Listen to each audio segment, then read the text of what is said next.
Okay, my friend, it's already 11:13. Damn it.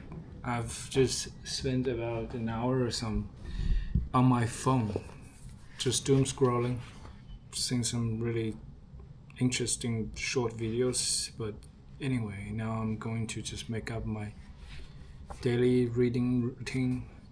Um, Chapter 9 Feelings. In the early 1950s, a 25-year-old woman named Chris Costner Sizemore walked into a young psychiatrist's office complaining of severe and blinding headaches. These, she said, were sometimes followed by blackouts. Sizemore appeared to be a normal young mother in a bad marriage but with no major psychological problems. Her doctor would later describe her as demure and constrained, circumspect and meticulously truthful. He and she discussed various emotional issues, but nothing that occurred over the next few months of treatment indicated that Sizemore had actually lost consciousness or that she suffered from any serious mental condition. Nor was her family aware of any unusual episode. Then one day during therapy, she mentioned that she had apparently gone on a recent trip but had no memory of it. Her doctor hypnotized her. Her doctor hypnotized her. Her doctor hypnotized her, and the amnesia cleared. Several days later, the doctor received an unsigned letter. From the postmark and the familiar penmanship, he knew it had come from Sizemore. In the letter, Sizemore said she was disturbed by the recovered memory. How could she be sure she remembered everything? And how could she know the memory loss wouldn't happen again? There was another sentence scrawled at the bottom of the letter, in a different handwriting that was difficult to decipher. On her next visit, Sizemore denied having sent the letter, though she recalled having begun one that, she said, she had never completed. Then she began to exhibit signs of stress and agitation. Suddenly she asked, with obvious embarrassment, if hearing an imaginary voice meant she was insane. As the therapist thought about it, Sizemore altered her posture, crossed her legs, and took on a childishly daredevil air he had never before seen in her. As he later described it, 1,000-minute alterations of manner, gesture, expression, posture, of nuances in reflex or instinctive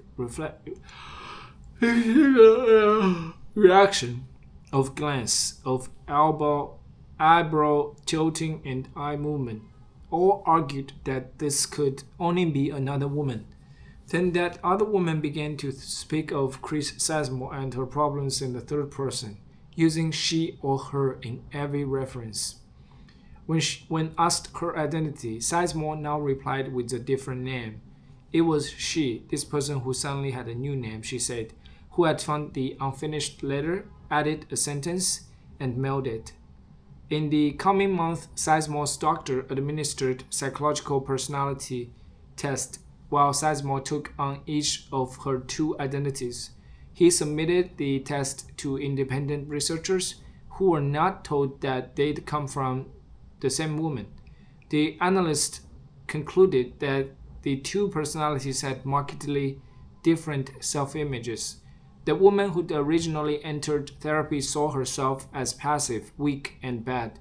She knew nothing of her other half, a woman who saw herself as active, strong, and good. Sizemore was eventually cured.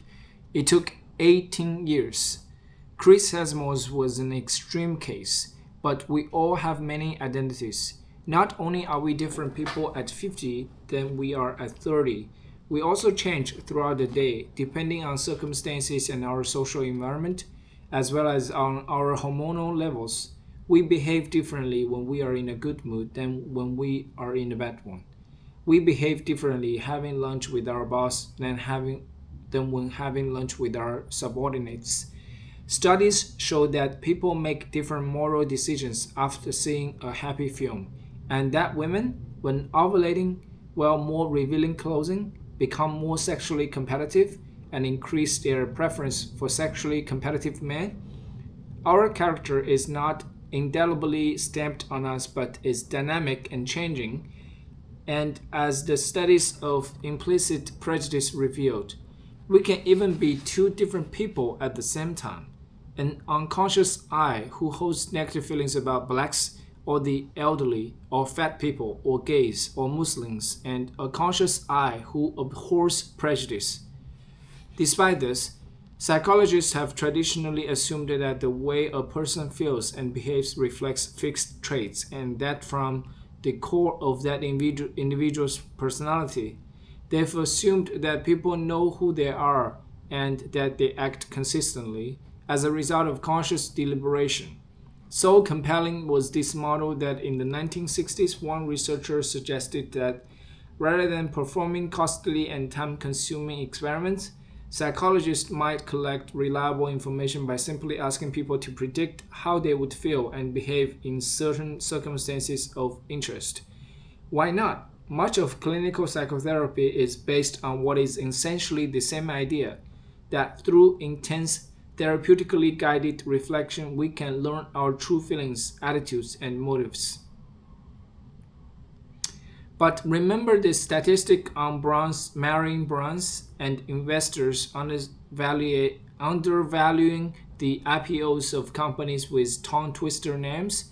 None of the bronze had consciously set out to choose a spouse who shared their name, nor did professional investors think their impressions of a new company had been influenced by the ease of pronouncing the company's name.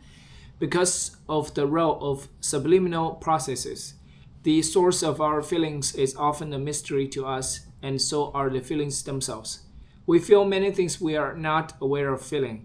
To ask us to talk about our feelings may be valuable, but some of our innermost feelings will not yield their secrets to even the most profound introspection. As a result, many of psychology's traditional assumptions about our feelings simply do not hold. Amazing.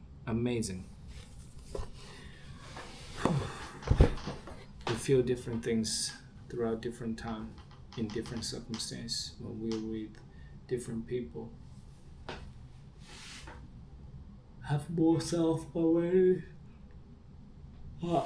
Thank you for reading with me. I'm heading out. I don't want to stay at home anymore. I've spent too much time on social media. 停止录像。